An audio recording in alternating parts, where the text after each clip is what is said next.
오늘도 예배를 위해서 주의 전을 찾으신 여러분들을 진심으로 환영합니다. 오늘은 참된 부흥이라고 하는 제목을 가지고 한 시간 동안 같이 말씀의 은혜를 나누도록 하겠습니다. 느헤미야서 오늘 8장에 있는 말씀 5절부터 10절까지만 우리 함께 교독하시겠습니다. 제가 먼저 읽습니다. 에스라가 모든 백성 위에 서서 그들 목전에 책을 펴니 책을 펼 때 모든 백성이 일어서니라.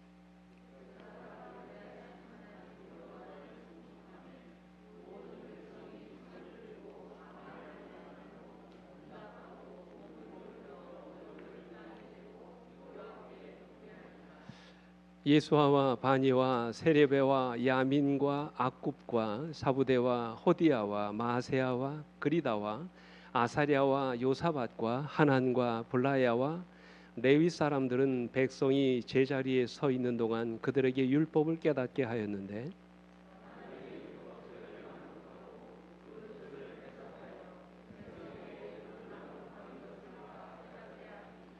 백성이 율법의 말씀을 듣고 다 우는지라. 총독 느헤미야와 제사장 겸 학사 에스라와 백성을 가르치는 레위 사람들이 모든 백성에게 이르기를 오늘은 너희 하나님 여호와의 성일이니 슬퍼하지 말며 울지 말라 하고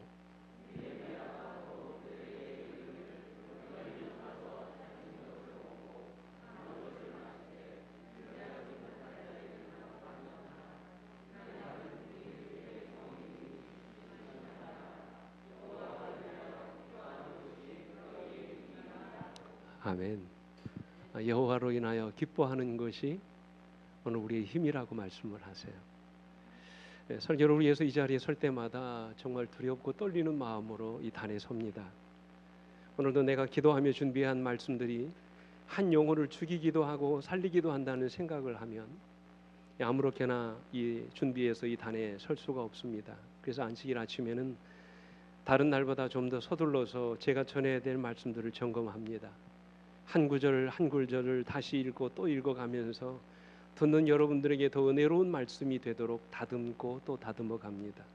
그래서 내가 들어도 말씀이 은혜가 되고 감동이 될 때까지 이런 과정을 몇 번이고 되풀이합니다. 제가 이런 작업을 하는 이유가 있습니다. 그 이유는 이 강단이 살아야 교회가 산다고 믿기 때문에 그렇습니다. 목회자의 설교가 살아있지 않으면 이 교회에 희망이 없다고 믿기 때문에 그렇습니다. 제가 오래전에 읽었던 김단준 목사님이 쓰신 청중을 하나님 앞에 세우는 설교자라고 하는 그 책에 보면 이런 유명한 말이 있습니다. 교회의 부흥보다 시급한 것은 강단의 부흥이고 그것을 위해서는 먼저 말씀을 전하는 사람들의 마음속에 거룩한 진리로 말미암은 참된 부흥이 경험되어야 한다. 그렇지 않으면 단지 예배의 순서를 때우기 위해서 설교하는 사람이 될 뿐이다. 신자들이 하나님의 음성으로 깨어나지 않는 한 죄인들은 언제까지나 그대로 있을 것이고 형식적인 신자들은 결코 거룩하신 하나님께로 돌아오지 않을 것이다. 그래서 목회자는 교회의 부흥을 꿈꾸기 전에 먼저 진리의 말씀이 내 가슴에 불붙기를 기도해야 된다. 그렇게 말씀을 하셨어요. 그렇습니다. 오늘도 말씀을 전하는 저의 가슴이 진리의 말씀으로 불붙게 되기를 간절히 소망합니다. 그래서 제가 전하는 이 말씀의 은혜와 감동이 오늘 여러분의 마음속에도 동일한 감동과 은혜로 전해지기를 주님의 이름으로 축원합니다. 오늘 본문의 말씀은 성경에서 가장 이상적인 부흥의 모델을 제시하는 그런 말씀이에요. 여러분, 성경이 말하는 진정한 부흥이 뭘까요? 부흥을 영어로 리바이벌이라고 합니다. 여러분, 이 부흥이라는 말의 의미가 뭔지 아세요? 혹시? 이 부흥이라는 말의 뜻은 소생, 회복 또는 부활이라는 뜻입니다. 다시 말해서 부흥은 다시 살아나는 것입니다. 죽은 것 같은 우리의 영혼이 하나님의 말씀으로 다시 살아나는 것이 부흥이에요. 이것이 바로 성경이 말하는 부흥의 의미입니다. 우리는 저마다 부흥을 소망합니다. 이 교회가 부흥하기를 우리는 간절히 소망합니다. 그렇지 않습니까? 그런데 여러분, 우리가 바라는 부흥의 모습은 어떻습니까? 오늘 여러분과 제가 꿈꾸는 부흥의 모델은 어떤 모습이에요? 신자들의 숫자가 들어가고 수침자들이 증가하고 11조가 증가하고 교회 규모가 커지고 건물이 커지는 것, 이게 우리가 생각하는 부흥이에요. 그죠? 그러나 여러분, 그것은 참된 부흥의 모습이 아니지요. 성경이 말하는 진정한 부흥은 뭐라고요? 죽은 것 같은 우리의 영혼이 다시 살아나는 것입니다. 신자들이 영적으로 다시 살아나는 것입니다. 메마르고 차가워진 우리의 가슴이 하나님의 말씀으로 뜨겁게 되는 것, 그게 부흥이에요. 성경은 이런 부흥이 우리 안에서 일어나기를 원하십니다. 저는 오늘 시간 그런 간절한 소망을 가지고 이 말씀을 준비했습니다. 근데 우리가 반드시 기억해야 될 너무나 중요한 사실은 부흥의 주체가 사람이 아니라 하나님이라는 사실이에요.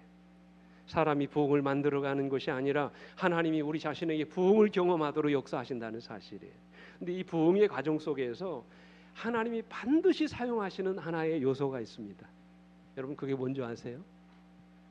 오늘 우리를 부흥케 하시는 하나님, 오늘 이 교회가 부흥케 되기를 원하시는 하나님께서 반드시 부흥을 위해서 준비하시는 하나의 도구가 있습니다.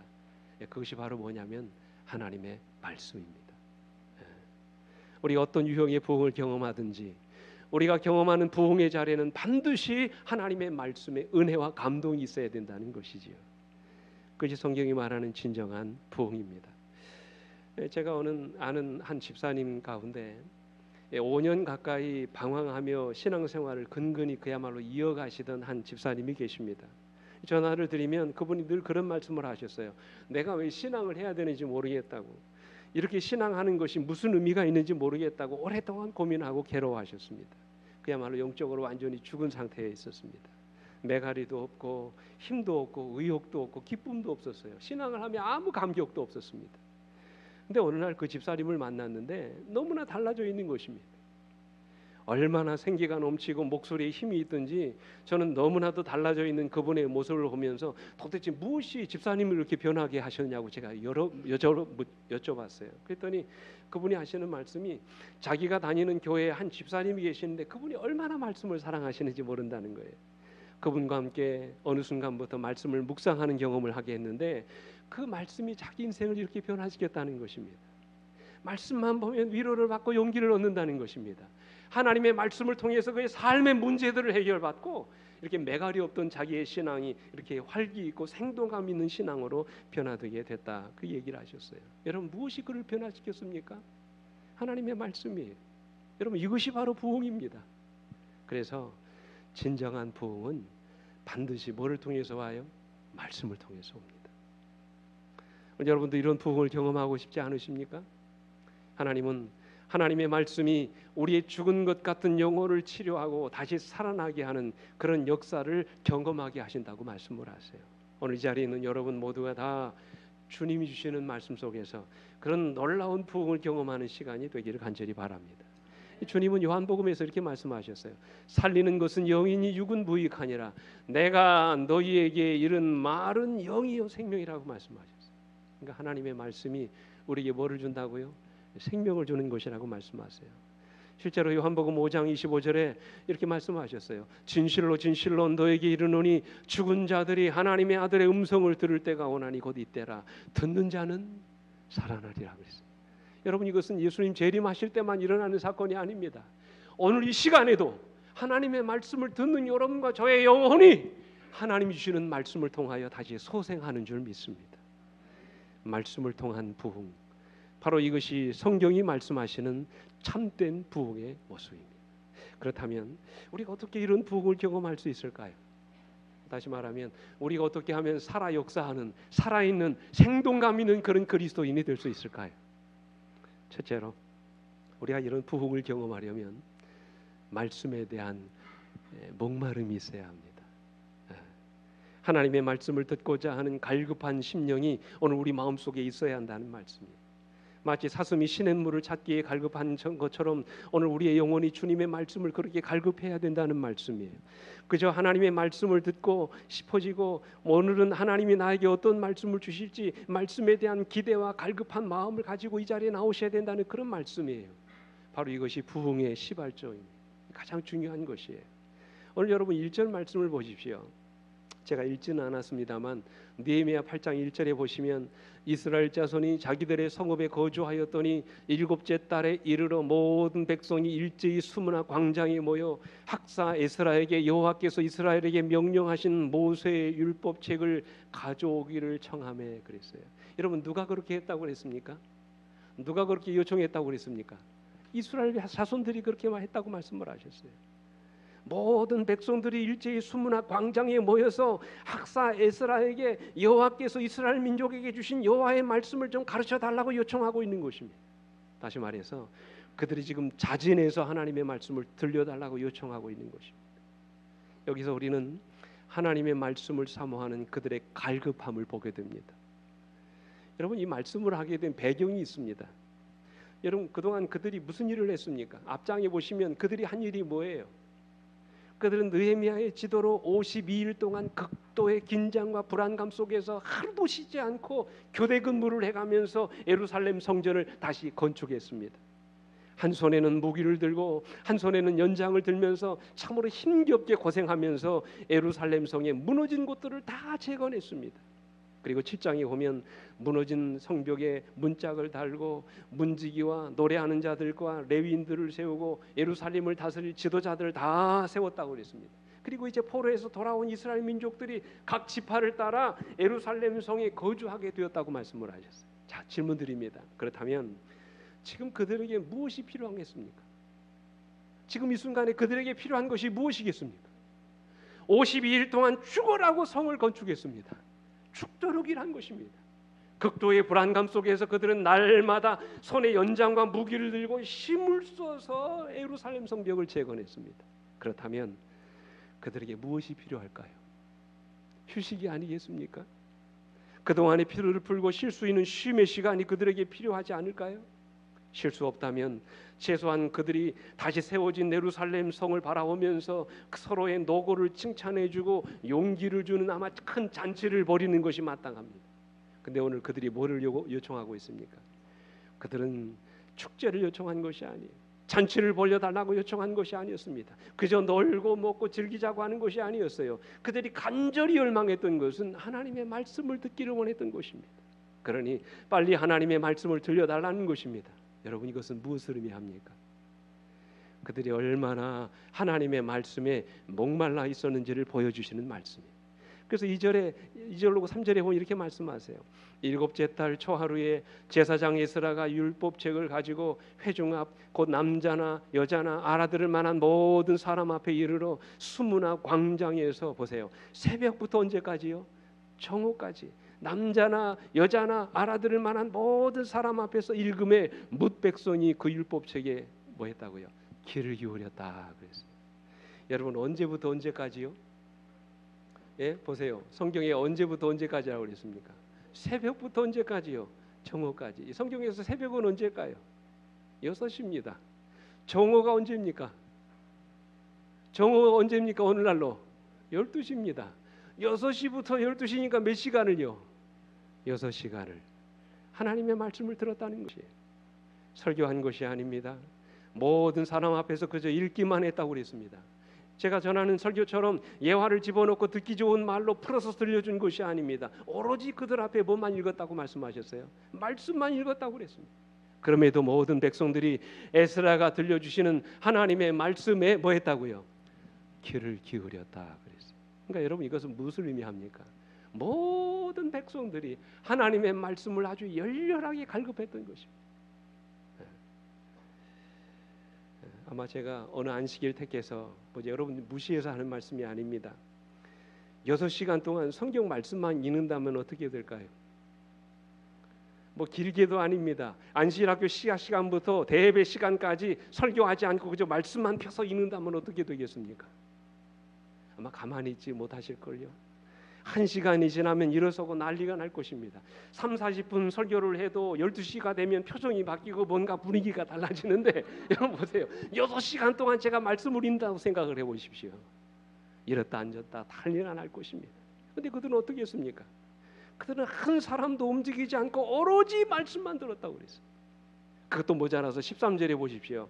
그 이튿날 뭇 백성의 족장들과 제사장들과 레위 사람들이 율법의 말씀을 밝히 알고자 하여 학사 에스라에게 모여서 이제는 이스라엘의 지도자들이 따로 모입니다. 그리고 다시 학사 에스라에게 말씀을 가르쳐 달라고 요청합니다. 6시간이나 말씀을 듣고도 그 말씀의 의미를 더 깊이 알고 싶어 했던 것이 이것이 여러분 바로 부흥의 비결입니다. 여기서부터 진정한 부흥이 시작되는 것입니다. 기억하십시오. 진정한 부흥의 출발은 하나님의 말씀에 목말라 하는 것입니다. 한두 사람이 아닙니다. 남녀를 비롯해서 말귀를 알아들을 수 있는 어린 아이들까지 남녀노소 할 것 없이 다 하나님의 말씀에 목말라 있었다고 말씀하셨어요. 그런 곳에 말씀의 은혜가 임하는 것입니다. 그런 곳에 말씀의 감동이 임하는 것입니다. 그런 곳에 하나님이 참된 부흥이 일어나도록 역사하시는 것입니다. 죽은 사람들이 살아나고 메마른 심령이 하나님의 말씀으로 뜨겁게 되는 것입니다. 여기저기서 아멘 소리가 터져 나오고 하나님의 말씀에 은혜 받는 신자들이 눈물로 회개하는 역사가 곳곳에서 일어나는 것이지요. 저는 우리 성도들에게도 이런 말씀에 대한 기대와 열망이 일어나기를 주님의 이름으로 축원합니다. 정말로 매 집회 때마다 이런 말씀에 대한 기대와 갈급함을 가지고 이 자리에 참석하시게 되기를 간절히 바랍니다. 제가 이런 말씀을 드리면 어르신들 가운데 아마 그런 말씀을 하시는 분이 계실지 몰라요. 목사님, 말씀을 들어도 무슨 말인지 이해가 돼야 은혜를 받지요. 그렇죠? 말씀을 듣고 그냥 잊어버리는데 무슨 은혜가 되겠습니까? 그런 얘기를 하세요. 근데 여러분 아닙니다. 오늘 본문을 보십시오. 7절 8절에 보시면 이 레위인들의 이름이 쭉 나오죠. 파란 글씨를 보십시오. 레위 사람들은 백성이 제자리에 서 있는 동안 그들에게 율법을 어떻게 했다고요? 깨닫게 하였는데 8절 하나님의 율법책을 낭독하고 그 뜻을 해석하여 백성이 그 낭독하는 것을 다 깨닫게 했다고 그랬어요. 아마 이 말씀을 우리 러시아 교포들은 이해하시게 될 것입니다. 왜냐하면 그 당시에 대부분의 유대인들이 다 포로민의 2세들입니다.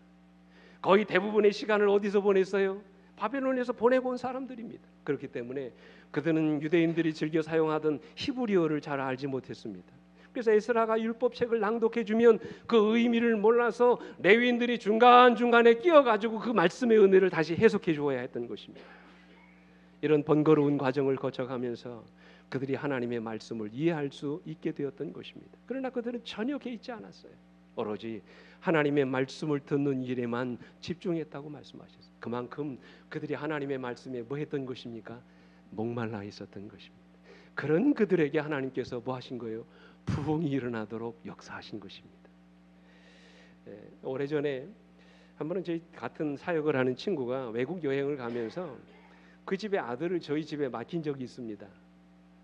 이제 저희 아이하고 큰 아이하고 친구였기 때문에 이제 그 아이가 와가지고 3박 4일 동안 저희 집에 머무르면서 같이 밥을 먹게 됐는데 이 아이가 얼마나 음식을 맛있게 먹는지 그냥 먹으면서도 맛있다 하면서 먹는 거예요.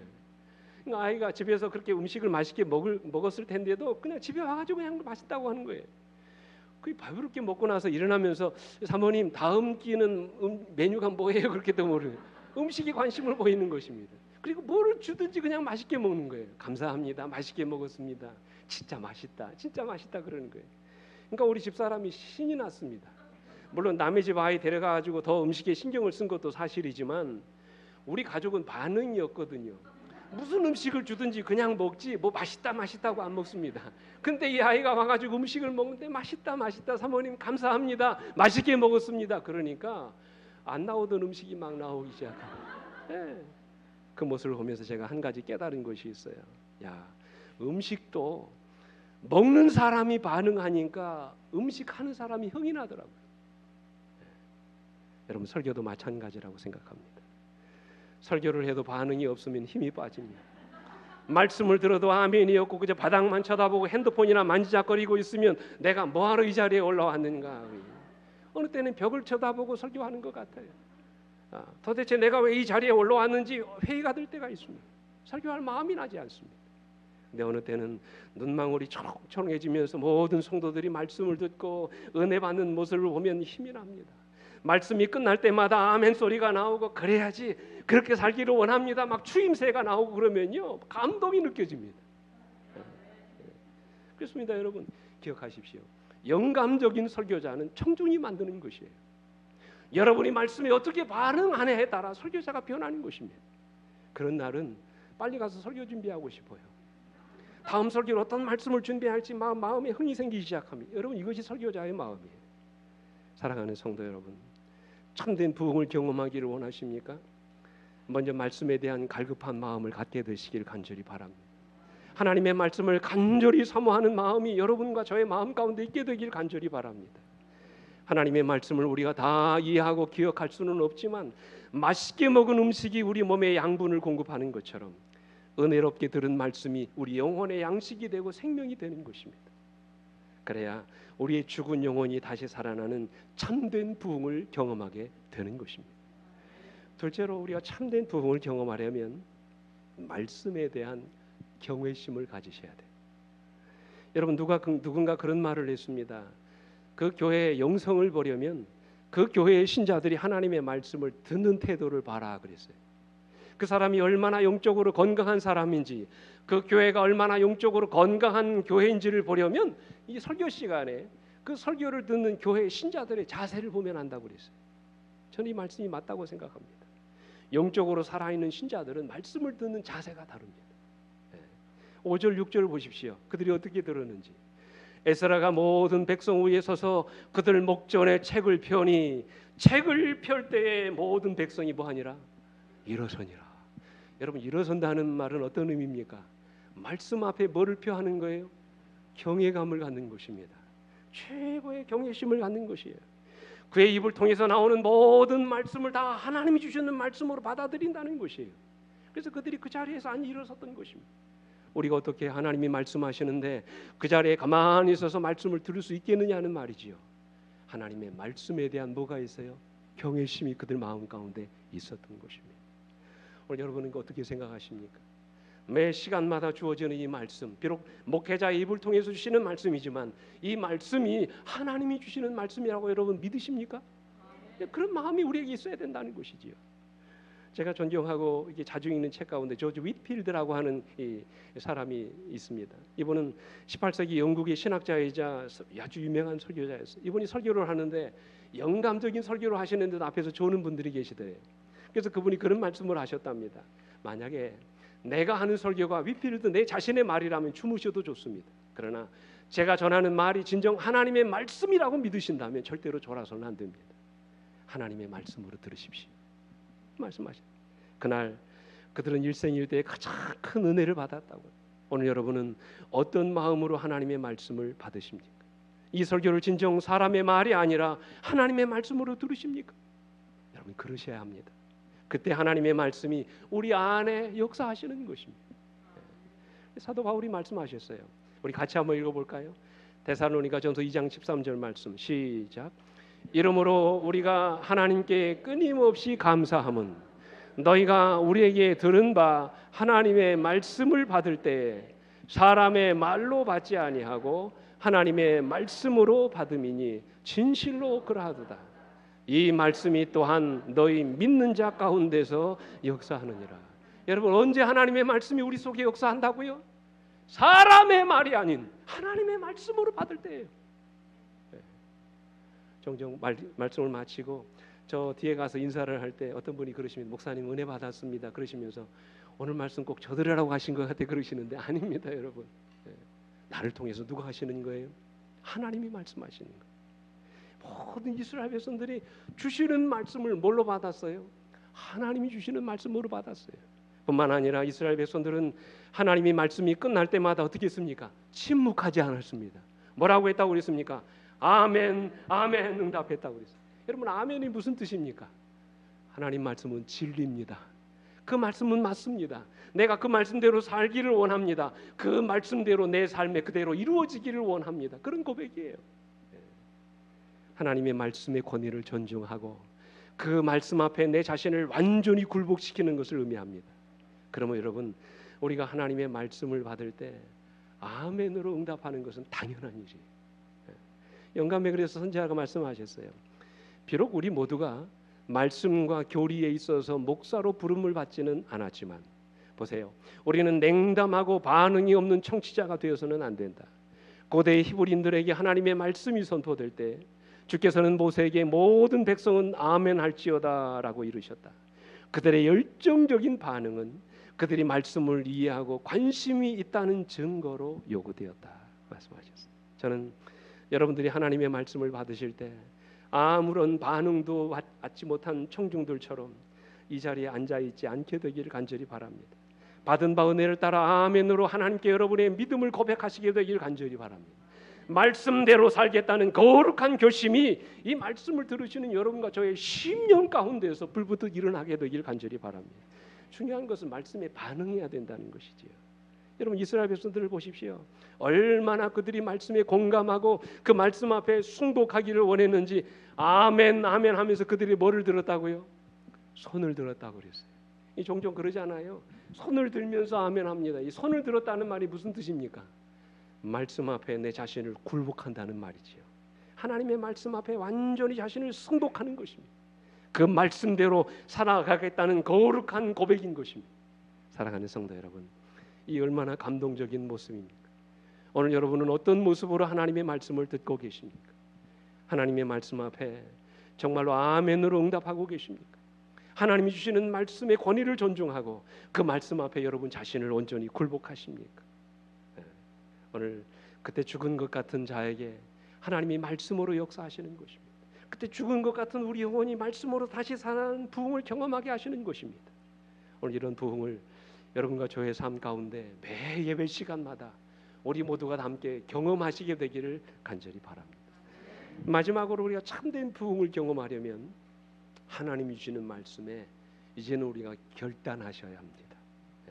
말씀을 듣는 것도 중요하고 그 말씀에 반응하는 것도 중요하지만 가장 중요한 게 무엇입니까? 결심하는 거죠. 결단하는 것입니다. 그래서 9절에 보면 이렇게 말씀하셨어요. 백성이 율법의 말씀을 듣고 다 어떻게 하는지라? 우는지라. 총독 느헤미야와 제사장 겸 학사 에스라와 백성을 가르치는 레위 사람들이 모든 백성에게 이르기를 오늘은 너희 하나님 여호와의 성일이니 슬퍼하지 말며 울지 말라 그랬어요. 여러분 뭐 하지 말라고요? 울지 말라고 그랬어요.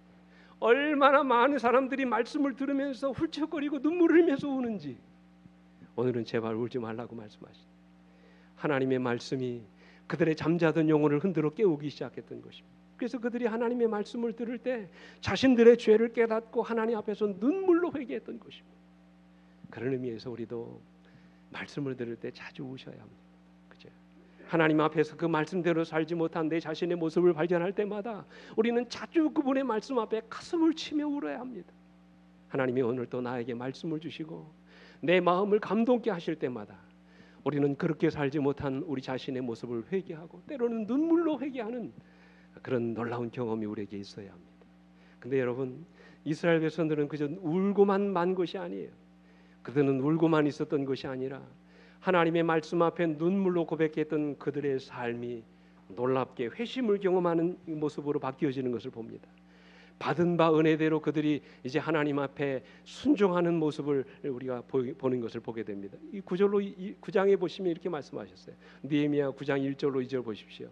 그달 29날에 이스라엘 자손이 다 모여 금식하며 굵은 베옷을 입고 티끌을 무릅쓰며 보세요. 2절에 모든 이방 사람들과 절교하고 서서 자기의 죄와 조상들의 허물을 자복하고 라고 말씀하셨어요.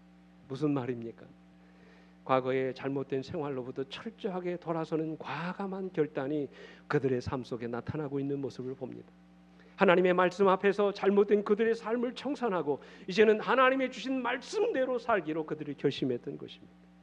잘못된 것은 바로잡고 돌이켜야 될 것은 과감하게 돌이키는 결단이 그들의 삶 가운데 일어났다는 그런 말씀이에요. 바로 이것입니다. 이것이 바로 진정한 부흥이에요. 사랑하는 성도 여러분, 오늘 하나님의 말씀이 여러분에게 어떻게 역사하고 계십니까? 여러분은 하나님의 말씀 앞에 여러분 자신을 어떻게 굴복시키고 계십니까? 하나님의 말씀대로 순종하여 살아가십니까? 아니면 하나님의 말씀이 우리 자신의 삶을 지배하지 못하고 그저 예배 시간에 받은 감동으로 끝나고 있지는 않으십니까? 때로 하나님의 말씀이 우리에게 새로운 결단을 요구할 때 여러분은 어떻게 그 말씀에 반응하십니까? 매 예배 시간마다 새로운 결심을 가지고 이 자리를 떠나십니까? 그리고 여러분이 결심한 대로 그 말씀을 실천하기를 원하십니까? 여러분 기억하십시오. 진정한 부흥에는 반드시 개혁이 따라와야 합니다. 영혼이 없는 몸이 죽은 것이고 행함이 없는 믿음이 죽은 믿음이듯이 개혁이 따르지 않은 부흥은 참된 부흥이 아닙니다. 진정한 부흥에는 반드시 개혁이 따라와야 합니다. 하나님의 말씀대로 살려는 철저한 순종이 우리 삶 가운데 있어야 되는 것입니다. 하나님의 말씀에 비추어서 잘못된 것이 있다면 과감하게 그 잘못을 버리고 바로잡을 수 있는 거룩한 결단이 오늘 예배에 참여한 우리 모두에게 일어나게 되기를 간절히 바랍니다. 하나님이 여러분에게 힘을 주실 것입니다. 우리 성령께서 여러분에게 능력을 주실 것입니다. 말씀대로 살기를 원하는 여러분들의 간절한 심령 속에 그렇게 사라지도록 하나님께서 반드시 역사하실 줄로 믿습니다. 그런 결단이 있어야 되는 것이지요. 여러분 잘 아시는 김유신 이야기 여러분 아시지요? 삼국 통일의 위협을 이룬 위대한 위인입니다. 근데 이 김유신도 젊은 시절에 한동안 기방을 출입하면서 향락에 젖어 살던 때가 있었다고요. 젊은 나이에 술과 여자로 그의 젊음을 낭비하던 그가 어느 날 마음에 결심을 합니다. 내가 이렇게 살아서는 안 되겠다. 나라는 구하기는커녕 내가 이대로 살기는 내 인생이 망칠 것 같다는 생각이 들었습니다.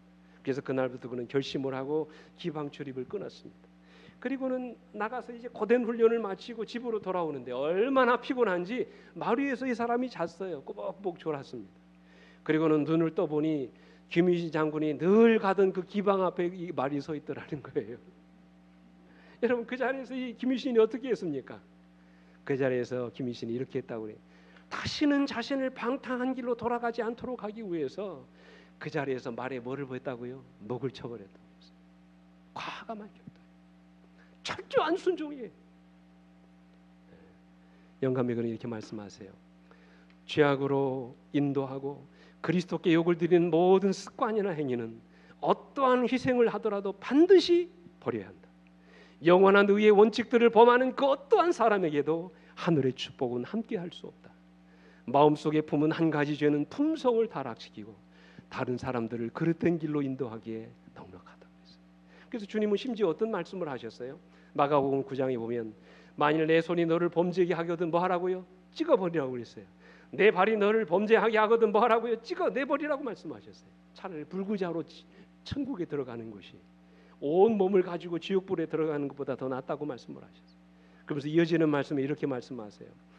몸을 죽음에서 구원하기 위하여 발이나 손을 잘라버리거나 눈까지도 뽑아버려야 한다면 그리스도인은 영혼을 죽음에 이르게 하는 죄악을 버리기 위하여 얼마나 더 열심을 내어야 할 것인가.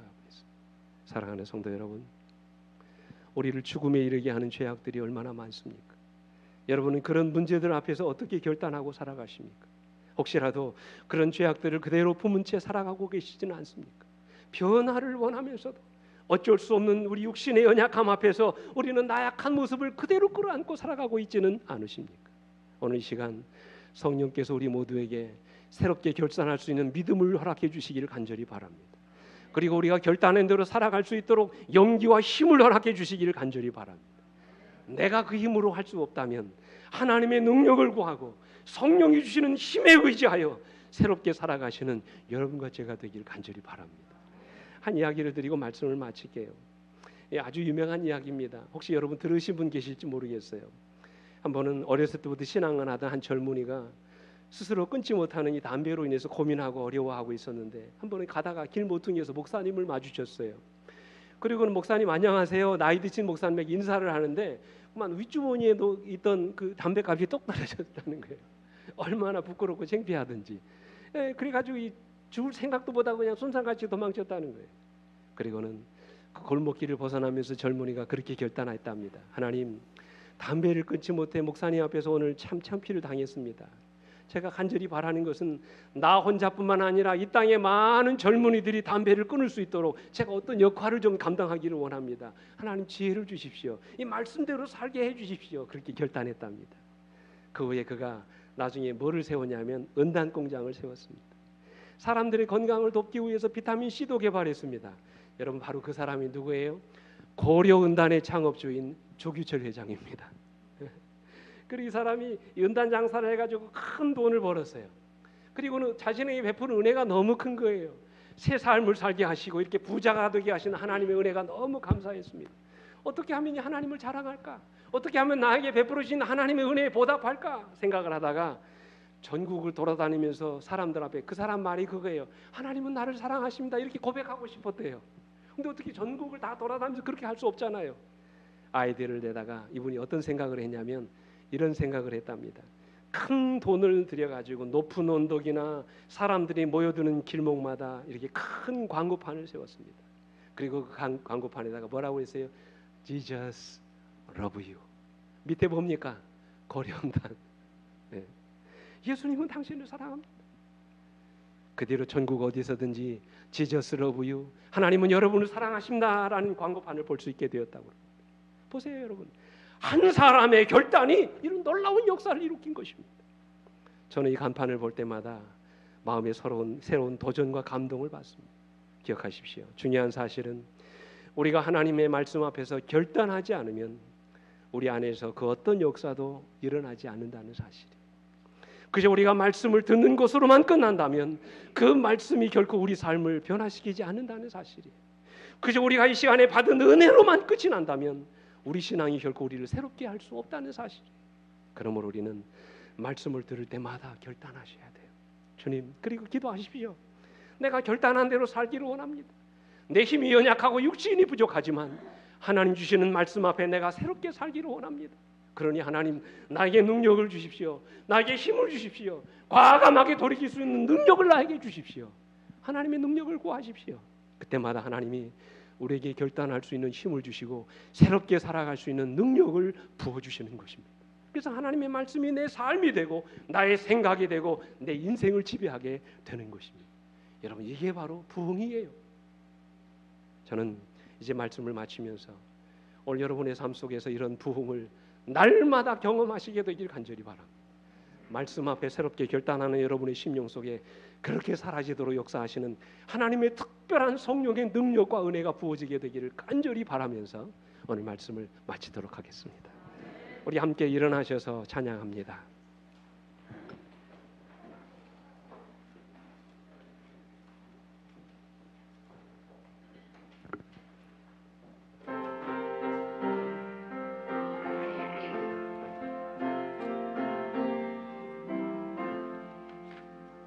알고 묘한 그 말씀, 생명의 말씀은 귀한 그 말씀 진실로 내 생명 되도다. 나의 길과 믿음 밝히 보여주니 아름답고 귀한 말씀 생명샘이로다. 아름답고 귀한 말씀 생명샘이로다. 귀한 주님의 말씀은 내 노래 되도다. 모든 이에게 복 주는 생명의 말씀을 값도 없이 받아 생명길에 서니 아름답고 귀한 말씀 생명샘이로다.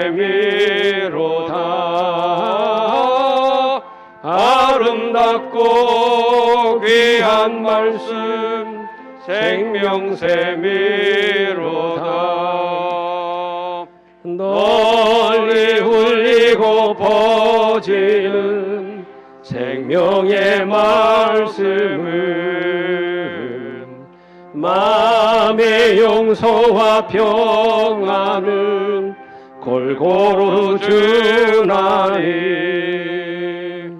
다만 예수 말씀 들어 복을 받세.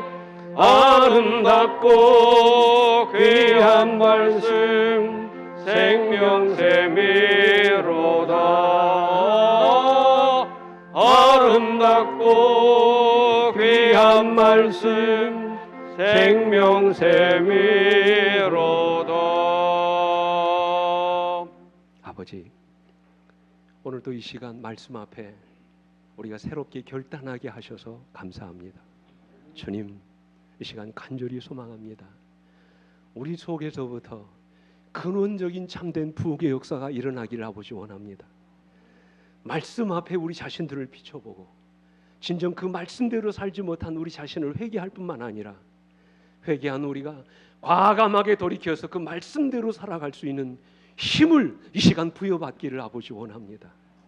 내게 능력 주시는 자 안에서 내가 이 모든 일을 할 수 있다고 주님 약속해 주셨사오니 주님 약속하신 능력을 우리 각자의 심령 속에 부어주셔서 이제는 새롭게 거듭나는 놀라운 역사가 우리 안에서 일어날 수 있도록 하나님 은혜 입혀 주시옵소서. 그래서 예배 시간에 받은 은혜로 끝나는 것이 아니라 그 은혜대로 우리가 살아가는 놀라운 주님의 종들이 되게 하여 주시옵소서. 이제는 우리 아버지 하나님의 놀라우신 은혜와 그 아들 예수 그리스도의 탐이 없으신 십자가의 사랑과 오늘도 우리를 변화시켜 주시고 날마다 새 사람 만들어 주시는 성령 하나님의 감화 감동하심이 오늘 말씀 앞에 결단하신 주의 종들 위에 이제로부터 영원토록 언제나 함께해 주시옵기를 우리의 구주이신 예수 그리스도의 이름으로 간절히 축원하옵나이다. 아멘.